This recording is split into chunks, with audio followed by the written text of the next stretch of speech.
Tenéis ahí lo que estábamos comentando antes con el motor ese que tenemos ahí en la mesa. Os lo pone ahí en letra escrito todo eso que hemos comentado. La caja de bornes, la placa de características, el eje, la carcasa. Sigue por la página siguiente, por la 107, nos habla de la tapa del ventilador, que era lo que le faltaba precisamente a ese motor. El eje con la chaveta, la base de fijación, ¿vale? Todo eso. Hay motores que tienen, en cuanto a las fijaciones, terminaciones distintas. Ahí tenéis un intento de un dibujo de un motor con brida, ¿vale? No todos son de fijación por base.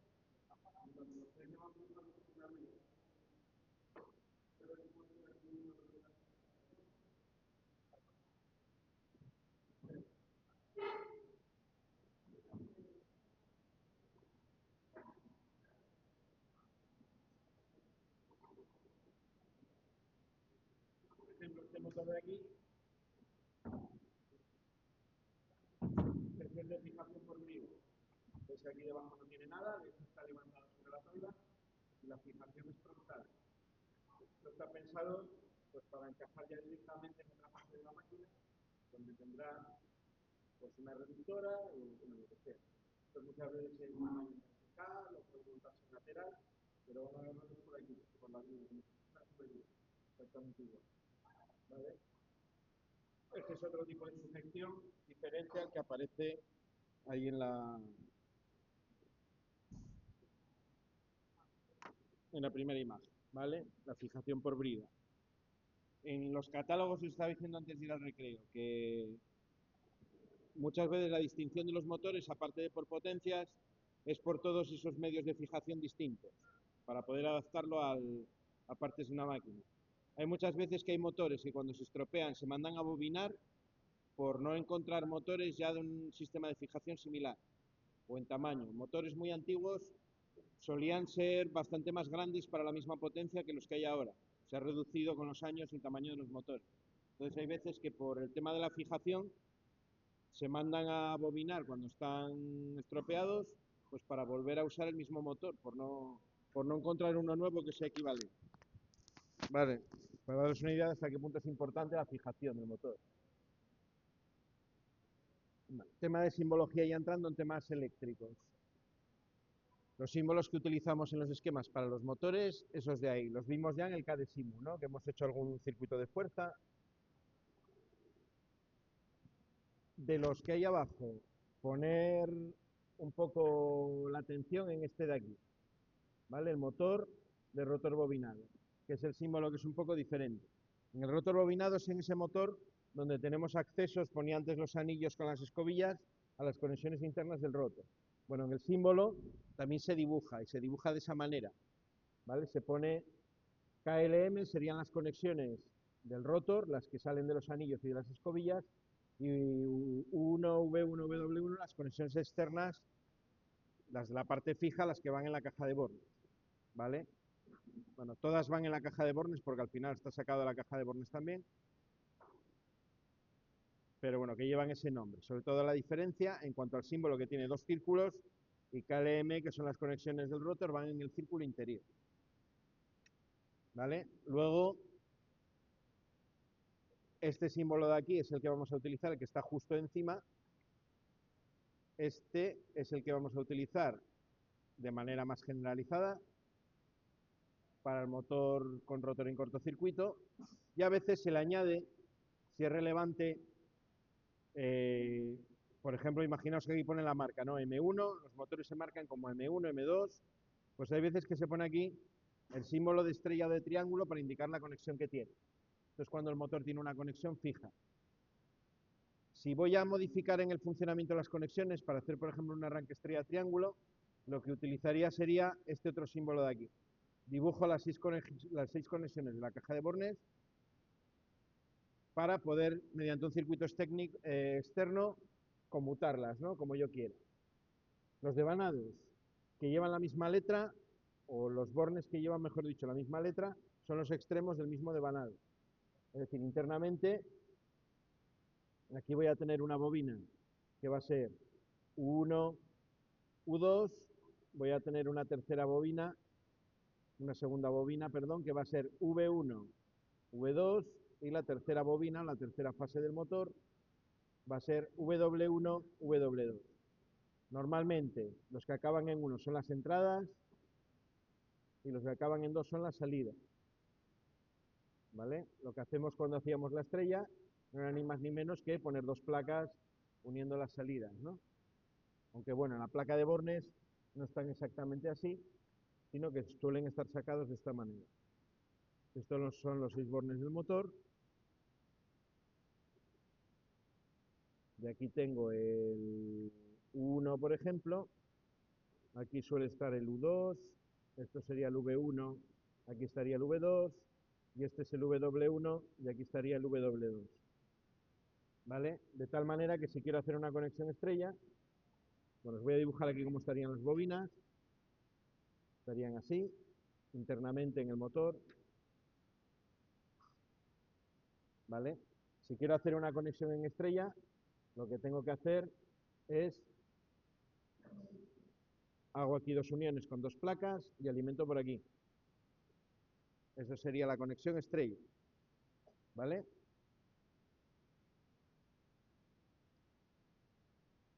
¿Cómo hacemos la conexión triángulo? Pues necesito una placa más. Simplemente cojo y uno con 3 plaquitas los bornes que están enfrentados y alimento por aquí. Bueno, alimento por el mismo sitio, por V1, W1. ¿Vale? Esa sería la conexión triángulo.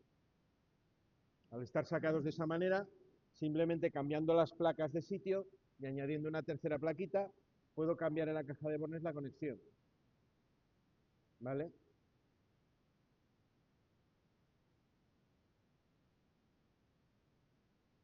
¿Se entiende esto?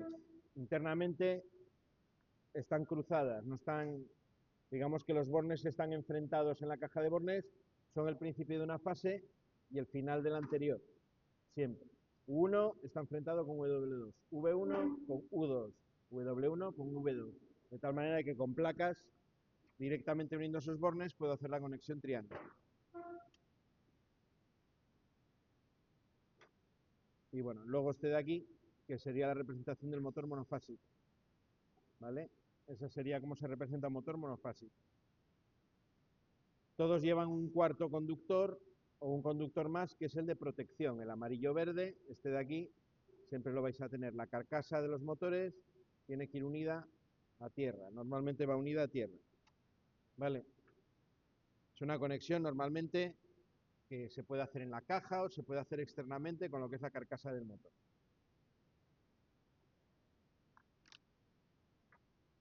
Venga, ¿se entiende más o menos hasta aquí todas las palabras que estamos viendo? ¿O hay alguna por ahí ya que no se entienda?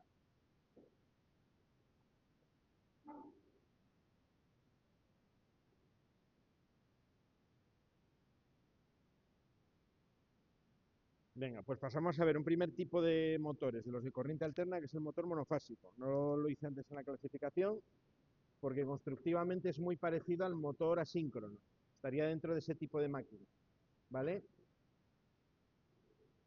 Eh, Hay otro montaje que podemos hacer además también, que nos da esa idea de que se parece, que es montar un motor trifásico con alimentación monofásica mediante un condensador.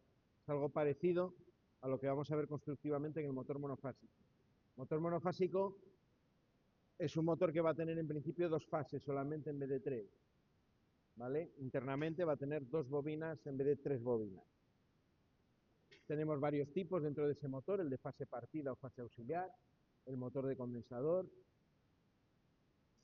que puede ser de condensador de arranque o condensador permanente, motor de arranque por relé, motor de espira y motor universal. ¿Vale? Son los tipos en los que nos clasifica aquí el libro los motores monofásicos. Los motores monofásicos suelen tener el límite en los 2,2 kilovatios. ¿Vale? Por encima de esa potencia, normalmente nos iremos a motores trifásicos.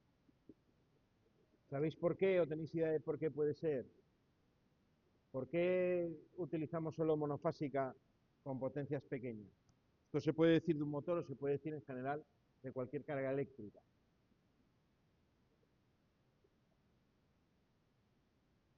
Venga, os lo ha dicho Pedro seguro Os lo ha dicho Ricardo seguro.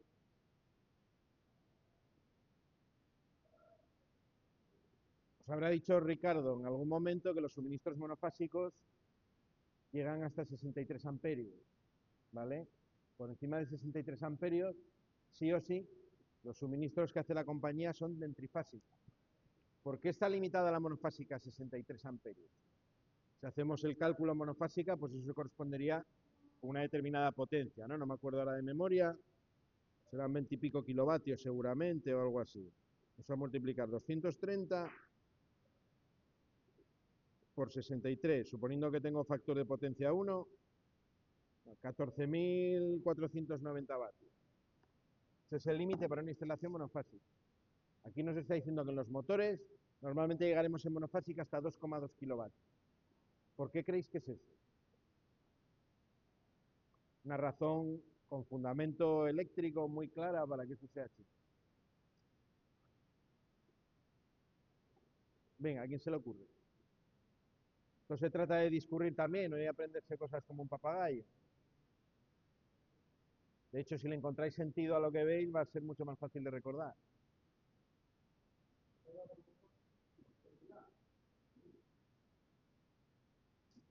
¿Por qué los receptores o las instalaciones con suministro monofásico están limitadas a determinadas potencias? Por ejemplo, los motores, nos dice aquí el libro que suelen llegar los monofásicos hasta 2,2 kilovatios. Quiere decir que por encima de esa potencia tendréis motores trifásicos. ¿Por qué una instalación, por ejemplo, de baja tensión, la compañía como mucho te suministra hasta 14.490 vatios en monofásica y por ahí encima tienes que ir a un suministro trifásico? No exactamente. Tiene que ver con la seguridad, pero no exactamente. Algo mucho más concreto.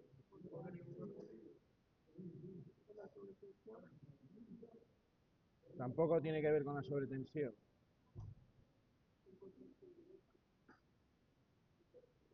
¿Qué diferencia hay entre monofásica y trifásica para la misma corriente? Para la misma potencia, perdón. Tengo un motor monofásico de 2,2 kilovatios. Voy a haceros la pregunta de manera numérica.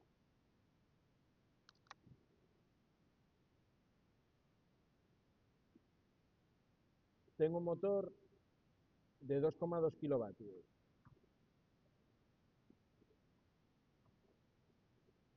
De monofásico y otro en trifásico. En trifásico.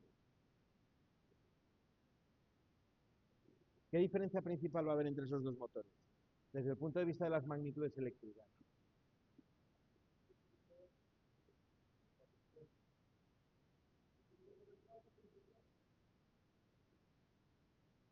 Vale, la tensión es la primera diferencia. Uno va a ir a 230 y el otro va a ir a 400. Vale, 230 y a 400. ¿Y qué otra diferencia hay? Más importante todavía que esto, más decisiva todavía que esto.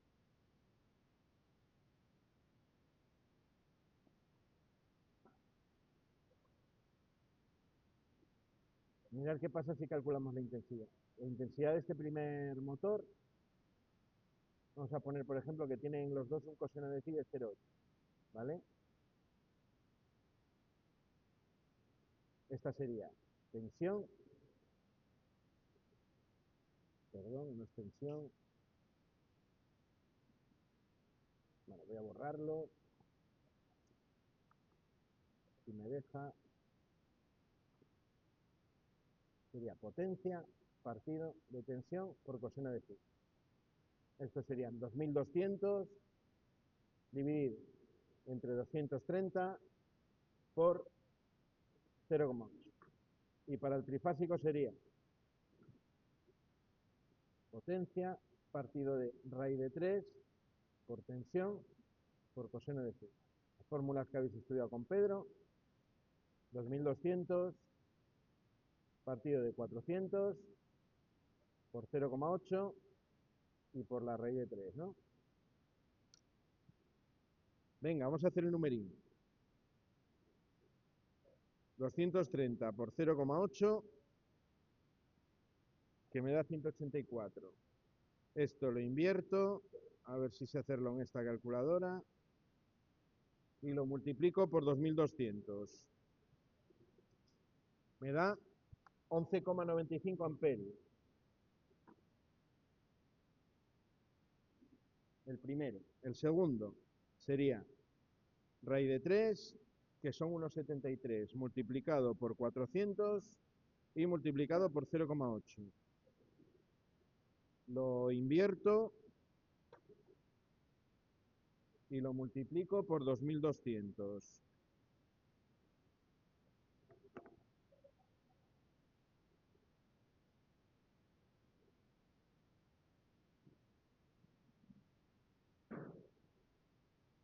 Mirad qué diferencia.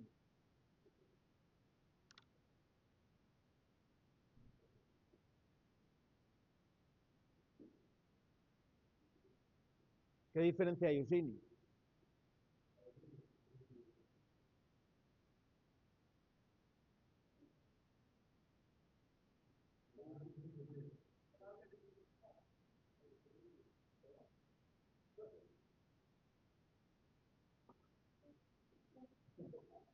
Nada, estamos en otro mundo. Seguramente más divertido y mejor, pero en caso de un motor monofásico, lo alimento a 230, que es la tensión monofásica normal, y para tener 2,2 kilovatios, bueno, yo lo hice aquí con la potencia mecánica, vamos a suponer que son 2,2 kilovatios eléctricos, ¿vale? De placa. Miro la placa y me pone 2,2. Necesito 11,95 amperios. En el caso de ser un motor trifásico, ¿cuántos amperios va a consumir para los 2,2 kilovatios eléctricos que va a absorber? Y la potencia mecánica, que será algo superior, la que va a poder suministrar. 3,96. Es algo más de la tercera parte que en el otro caso. Hay una diferencia de intensidad bastante grande, ¿no? ¿Lo veis? De casi 12 a casi 4. Es una tercera parte. Es una tercera parte. Con la carga trifásica, con el motor trifásico, tengo un tercio de la intensidad. Es la misma razón por la cual en instalaciones monofásicas os limitan a 63 amperios, porque para más potencia tengo que irme obligatoriamente a trifásica para reducir la intensidad de las líneas, porque en trifásica la intensidad que voy a necesitar para las mismas potencias es un tercio, ¿vale? Esa es la razón por la cual el motor monofásico se utiliza solo en aplicaciones de muy poca potencia. Por debajo os dice el libro de los 2,2 kilovatios, ¿vale? Yo estaba hablando aquí de vatios eléctricos, no mecánicos. Sí, ¿se entiende eso? Por eso la monofásica está siempre limitada. Que la monofásica necesita de más corriente, porque la tensión es más pequeña y al tener una tensión más pequeña para la misma potencia, la corriente es más grande y además, porque en trifásica tengo 3 cables, la corriente se reparte entre 3 cables en vez de tener que ir por 2, con lo cual, razón de más para que sea más pequeña, ¿vale? Bueno, dentro del motor monofásico, el primer tipo que os pone, el de fase partida. Os dice, el circuito eléctrico se encuentra en el estator y está formado por dos devanados de tipo distribuido. Distribuido quiere decir que se van repartiendo por toda la circunferencia interna del estator, ¿vale? Al final voy a tener 180 grados de los 360 que tiene el rotor ocupado por una fase y los otros 180 grados por la otra, ¿vale? Ambos están desfasados entre sí 90 grados eléctricos, es decir, de 90 en 90 grados. Ahí ya dependerá de los pares de polos que tenga la máquina, pero están desfasados entre sí de 90 a 90 grados. Es decir, si tuviese una máquina con un par de polos, imaginaos que esto es la circunferencia interna y yo voy poniendo cables, ¿no? Empiezo, por ejemplo, una fase aquí. Un cable de ida, un cable de vuelta. Uno de ida, uno de vuelta. Uno de ida, estoy dibujando deliberadamente grandes, otro de vuelta. Así hasta llegar a 90 grados, ¿vale? Hasta aquí. Los otros 90 grados estarían ocupadas por la otra fase. Aquí empezaría con la segunda fase aquí y el de vuelta aquí, aquí y aquí, aquí y aquí, hasta ocupar toda esta zona de aquí con esta fase y toda la otra zona con la otra fase. A eso se refiere con desfasados 90 grados. Desde el principio de una fase al principio de la siguiente hay 90 grados dentro de la circunferencia interna del estator.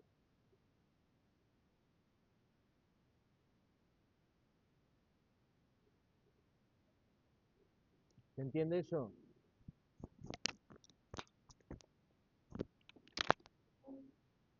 Cuando cableo una de estas máquinas,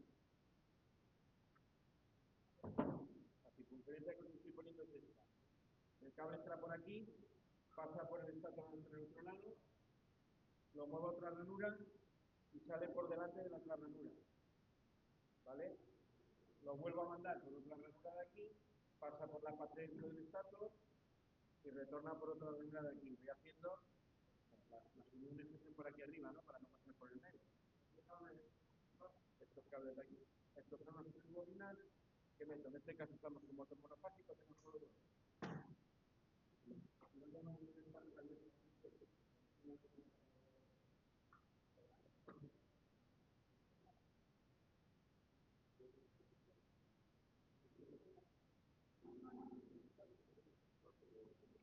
Estos son estas. Mirad, la corona con las capas de acero al principio pegadas, ¿vale? Y miramos por aquí, hemos puesto un montón de placas afiladas y la ranura. El cable entra por aquí, pasa internamente por la ranura, por la parte de fuera, igual que por aquí delante, veis las opciones, ¿no? Por aquí me voy a la ranura, me vuelvo a meter, paso a la ranura, va cableando de esta manera. Cada ranura lleva un montón de cables, claro, la bobina, al final yo si lo saco de aquí, me quedaría como si fuese un cuadrado, una bobina cuadrada, que están todas metidas dentro de la ranura. De hecho, para hacerlas, para construir esto, se pone en un bastidor y se va arrollando, se le va dando vueltas y se va arrollando el cuadrado. Y una vez que está la bobina completa, se mete dentro de la ranura. Se mete primero un lado o el otro, se acomoda esta parte de fuera para que no quede por el contorno, para que no se me cruce con la parte móvil. Y luego ya se unen, ¿no? Se sueldan entre cables extremos a los cables que van a ir en los lados. ¿Vale? Esto no es un motor simpático de bonita alterna, pero bueno, esta parte del estator es igual. ¿Vale? Tiene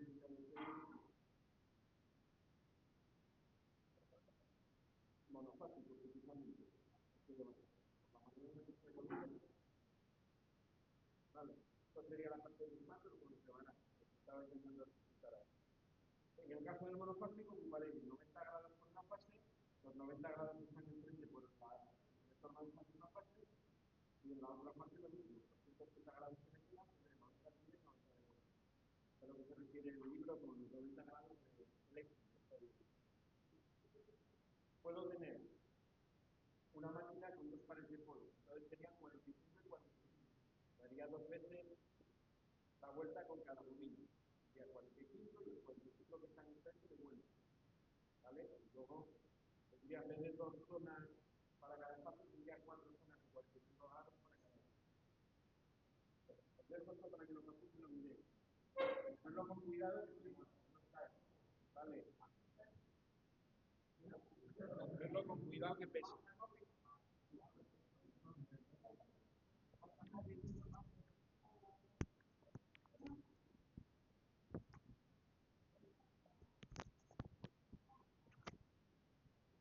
Bueno, seguimos con el motor monofásico. Además de esto, este motor tiene un devanado auxiliar que está constituido con bobinas con más espiras y un conductor de menor diámetro.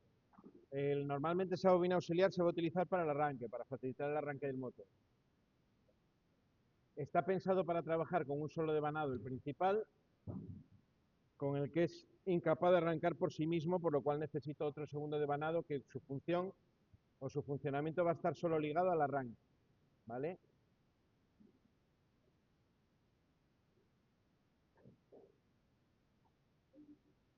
Vale. Utilizamos habitualmente un dispositivo para anular ese devanado, que es lo que llama interruptor centrífugo, ¿vale? Eso es lo que va a hacer que a partir de cierta velocidad, aprovechando la propia velocidad del eje, te va a desconectar el devanado de arranque. Es un dispositivo electromecánico que te desconecta ese devanado de arranque. Normalmente el interruptor se pone en serie con el devanado para cortarlos, lo cuenta por ahí el libro. ¿Cómo hacemos la inversión de giro? Permutando la conexión del devanado de arranque, ¿vale? Cambiando la conexión del devanado de arranque, hacemos que arranque para el sentido contrario. Eh, Algo parecido a esto lo vamos a poder ver cuando trabajemos con el motor trifásico, con alguno de los que tenemos. Si yo conecto un motor trifásico a dos fases y le dejo una fase libre, yo voy a poder hacer que gire en el sentido que yo quiera. Si yo le inicio en el eje el giro hacia un sentido, gira hacia ese sentido. Si inicio el giro hacia el otro, va a girar hacia el otro. Por eso en el monofásico, el devanado de arranque, entre otras funciones, tiene la de iniciar el giro para un sentido o para otro sentido.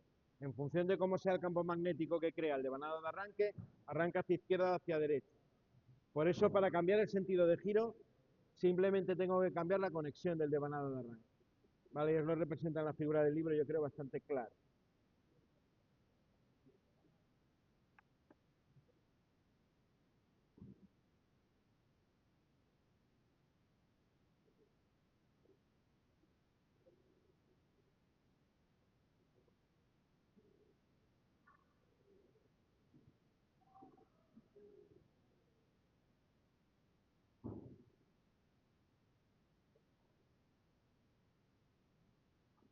Bueno, luego tenemos el motor monofásico con condensador.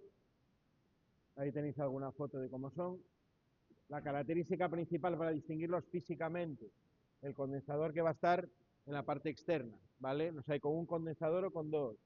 Ese bulto que le sale al motor por la parte de arriba es el hueco donde va alojado el condensador. Los condensadores que se utilizan para motores tienen este tamaño.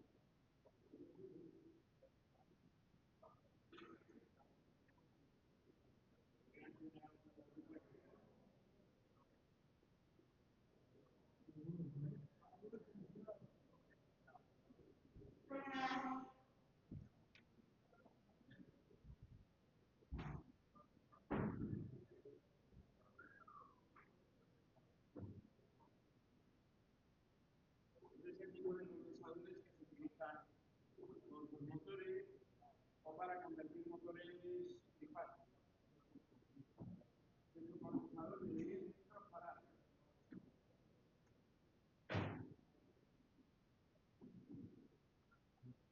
Normalmente cuando estemos, por ejemplo, convirtiendo motor trifásico monofásico, utilizaremos 70 microfarads por cada kilovatio del motor.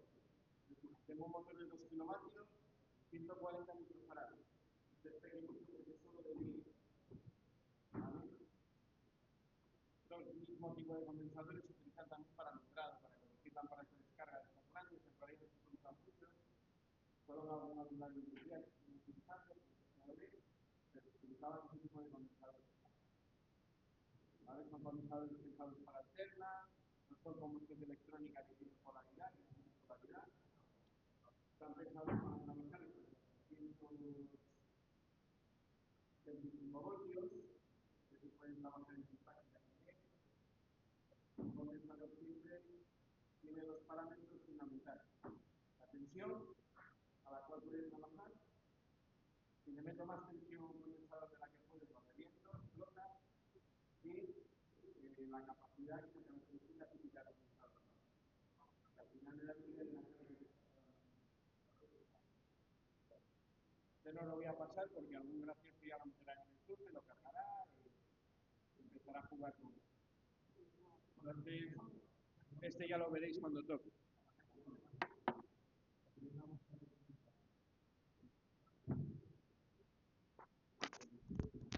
Conexiones del motor con condensador. Ahí tenéis cómo sería, cómo va conectado el condensador y cómo invertimos el sentido de giro. Y en la derecha tenéis la representación más esquemática, ¿no? De los dos devanados con el interruptor y el condensador. En este caso el condensador está en serie con el devanado de arranque. Igual que vimos antes, se desconecta pasada la fase del arranque. ¿Vale? Venga. Motores con condensador de arranque, lo que estábamos comentando ahora. Me gustaría que prestaseis cierta atención a lo que estamos viendo. Creo que sería lo mínimo para enterarnos del vocabulario. Y más que nada para que cuando nos toquen esas cuestiones del test, entendamos qué me está preguntando. Relevante de esta parte de aquí, quedaros con los esquemas de conexión. Si algún día me toca conectar un motor monofásico, lo que voy a tener que saber van a ser estos dos esquemas de aquí. Aquí os dice los esquemas para los dos sentidos de giro. Giro a derecha y giro a izquierda.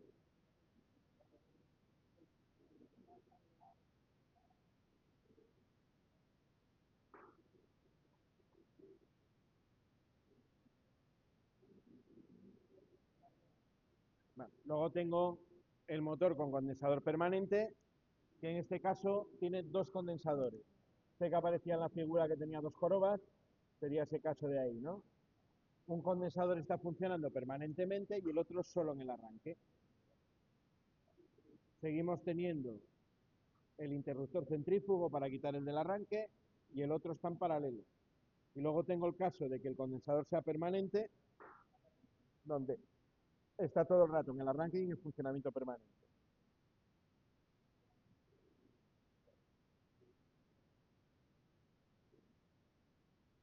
Venga, luego tengo dentro de los monofásicos, de los tipos que decía ahí, motores con relés de arranque.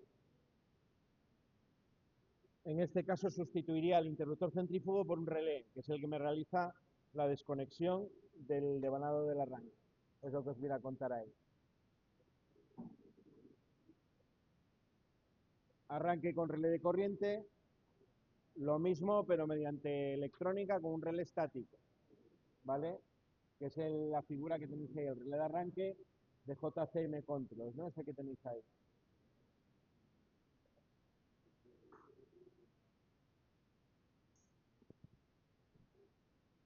Arranque con relé de tensión, pues en este caso un relé que va a estar midiendo la tensión y cuando llega al punto adecuado me realiza la desconexión.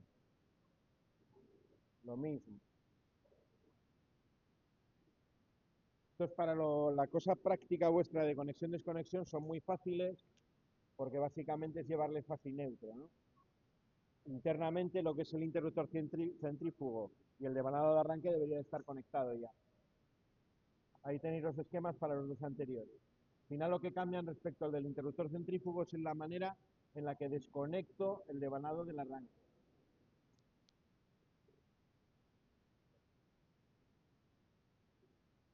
Y bueno, luego tengo los motores de espira, que lo que tienen es una espira que se llama de sombra, la que aparece ahí en la figura. O sea, lo que hace es desequilibrar también el par en el arranque, para que el motor sea capaz de arrancar, ¿vale? Esos métodos que vimos antes de arranque me valdrían también sustituido por una manivela externa que me arranca el motor. Si yo le doy fuerza al eje, si yo le doy fuerza externa al eje, puedo hacer perfectamente que gire, ¿vale? Gracias. Bueno, pues ese devanado del arranque, la fuerza externa, se puede sustituir también por una espira que está colocada adecuadamente dentro de la circunferencia para darle ese empuje inicial mediante un campo magnético. ¿Vale? Os lo cuenta también por ahí el libro. Ahí tenéis a continuación el motor universal. Lo llama motor monofásico porque se alimenta en corriente alterna monofásica. Si abrís una batidora, un electrodoméstico de estos pequeños que tenga un motor, vais a encontrar probablemente un motor de ese tipo. Es un motor que, fijaros, tiene dos devanados, se ven aquí muy claramente, las dos bobinas que tiene, ¿no? ¿Vale? Y luego la parte del rotor, que es muy parecida al motor de corriente continua. Está bobinado, aquí no se ve bien en la foto, pero es un rotor completamente bobinado. Y esta parte de aquí del extremo es ese colector de delgas donde tengo las plaquitas y las escobillas hacen contacto. El motor se alimenta en alterna, pero la parte interna del motor funciona en continuo. ¿Vale? Se llama motor universal porque este motor, si lo alimento en continua, funciona también. Suelen utilizarse con máquinas de poca potencia hasta 1 kilovatio, pequeños electrodomésticos por la general. Por eso os decía antes que si tengo una lavadora, por ejemplo, que es ya un poco grande, tiene cierta potencia, suele llevar un motor trifásico o un motor monofásico de corriente alterna. Vale, y pasamos a ver el motor que más nos interesa, que es el trifásico. Ahí tenéis un rotor con su carcasa, pero bueno, ya os he pasado el rotor ahí para que lo vieseis. Lo primero que nos cuenta el libro, el tema de los devanados que os comentaba yo antes ahí. Cómo están sacados los devanados a la caja de Borne, ¿vale? Lo que yo veo al abrir la caja de Borne son esos 6 tornillos, si tengo suerte con la leyenda correspondiente. Internamente el dibujo me representa en rojo, azul y verde dónde estaría la conexión interna de los devanados del estátor. Tengo dos nomenclaturas, la nomenclatura nueva o actual, que es U1, U2 para la primera fase, V1, V2 para la segunda fase y W1, W2 para la tercera fase, y luego la nomenclatura más nueva, que sería la más antigua, perdón, que sería UX para la primera fase,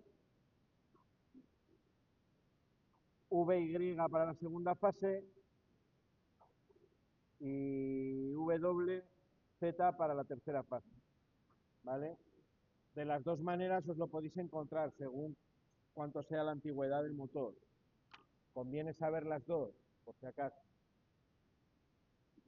Y, que ya os lo había comentado ya antes, las conexiones que puedo hacer en la caja de bornes con las placas para poder ponerlo como cualquier carga trifásica en estrella o en triángulo. Os enseña además una foto con una conexión con las placas, que cuál sería la conexión triángulo, ¿no? Que se corresponde, fijaros, con unir el principio de una fase con el final de la anterior, el principio de la primera fase con el final de la tercera, el principio de la segunda con el final de la primera, el principio de la tercera con el final de la segunda, ¿vale? Eléctricamente sería la conexión que tenéis ahí, el triángulo se llama así porque eléctricamente se puede dibujar la conexión eléctrica como si fuese un triángulo, ¿vale? También lo vais a ver dibujado de esta manera que tenéis aquí, ¿vale? La conexión triángulo y la conexión estrella.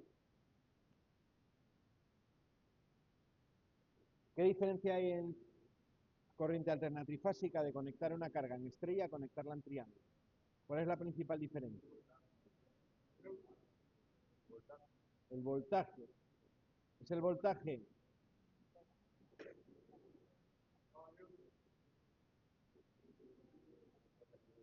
A ver, para el 80% que estáis hablando. He hecho una pregunta y me han contestado. La pregunta era, ¿cuál es la principal diferencia entre una conexión de una carga trifásica en estrella a una conexión en triángulo? La respuesta que me han dado es el voltaje. La pregunta que yo os hago ahora es, ¿esa respuesta es correcta o es incorrecta? ¿Quién dice que es correcta? Que levante la mano. ¿Quién dice que es correcta? Que levante la mano. ¿Quién dice que es incorrecta?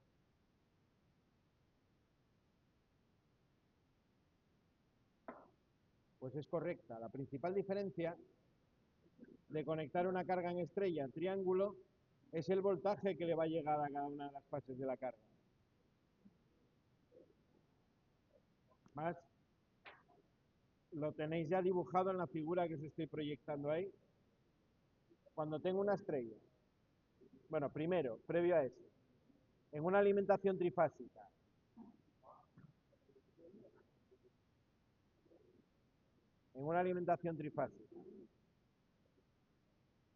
que me dicen, por ejemplo, que es 400 barra 230 voltios, lo que me están diciendo es que la tensión compuesta son 400 voltios y que la tensión simple son 230 voltios.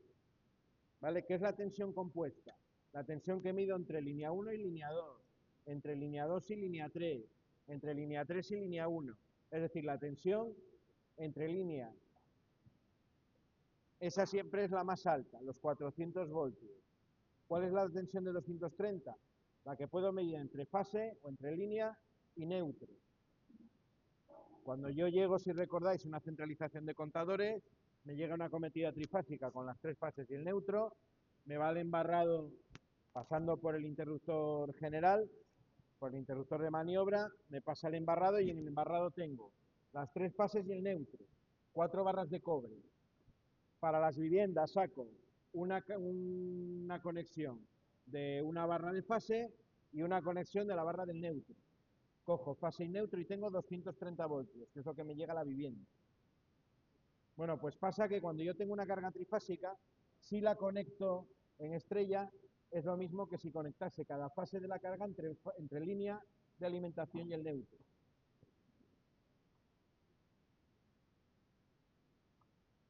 Tengo algo como esto de aquí, una alimentación trifásica, con tres fases y neutro.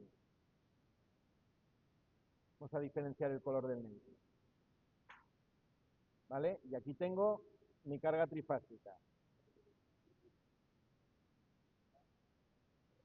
Una fase, otra fase y otra fase. ¿Vale? Vamos a hacer la conexión con otro color para que se vea bien. Claro. Hago una conexión aquí a línea 1, que es este cable. Hago una conexión aquí a línea 2, que es este otro cable. Y hago una conexión aquí a línea 3, que es este otro cable. Cojo los neutros y los uno entre sí. Y además los conecto al neutro. Esa es la conexión estrella. Si os fijáis, la tensión que yo tengo entre este punto, por ejemplo, y este punto de aquí, será la tensión que tengo entre línea 1, que es la conexión que tengo en la parte de arriba, y neutro, que es donde me lleva el cable azul, la conexión que hay en la parte de abajo. Por eso la tensión de fase en esta carga, la tensión de la fase de la carga, es igual.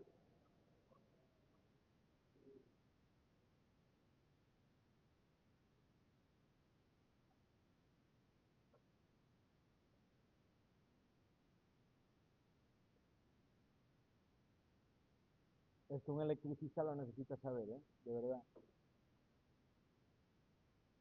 Si hagas muchos cálculos, seguramente puede que no llegues a hacer ninguno, salvo la potencia máxima de una instalación y las caídas de tensión. Pero esto lo tienes que saber sí o sí, porque si no, no vas a estar cualificado para trabajar en ningún lado en electricidad. Digo esto porque ya hace un rato, esta tercera hora de clase, yo no sé si es por la parte vegetal que le echáis al pincho o por lo que sea, la mitad estáis a otra bola ya.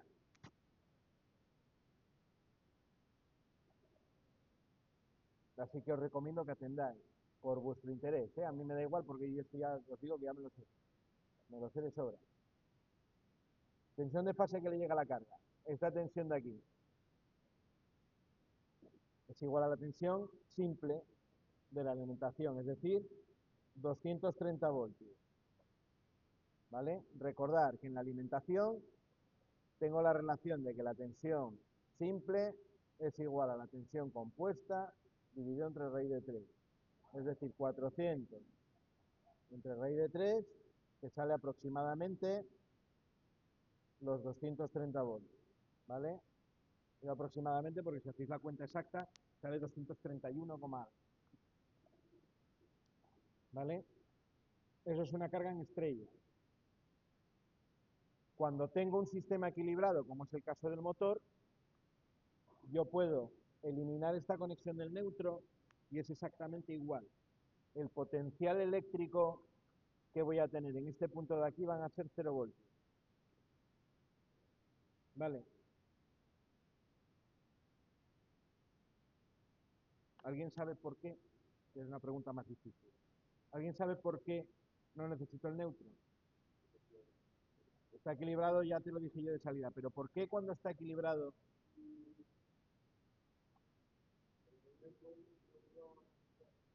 un neutro artificial? ¿Vale? ¿Y por qué se forma un neutro artificial?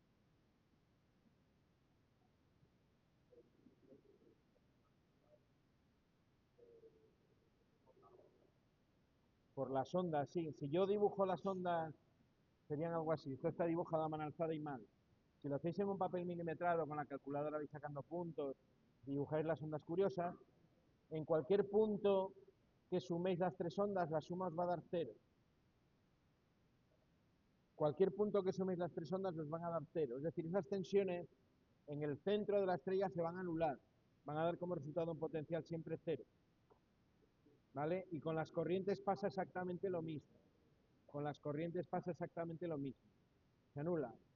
Porque son tensiones que están desfasadas en el tiempo. Esto es difícil de entender. Comprendo que es difícil de entender. Pero el que no llega a entenderlo del todo, si hacéis la prueba en un papel, veréis que se verifica, que sale.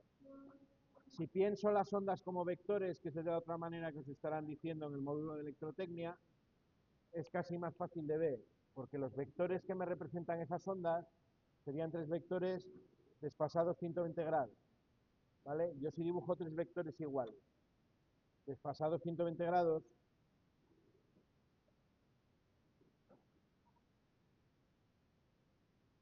ponte que esto es la tensión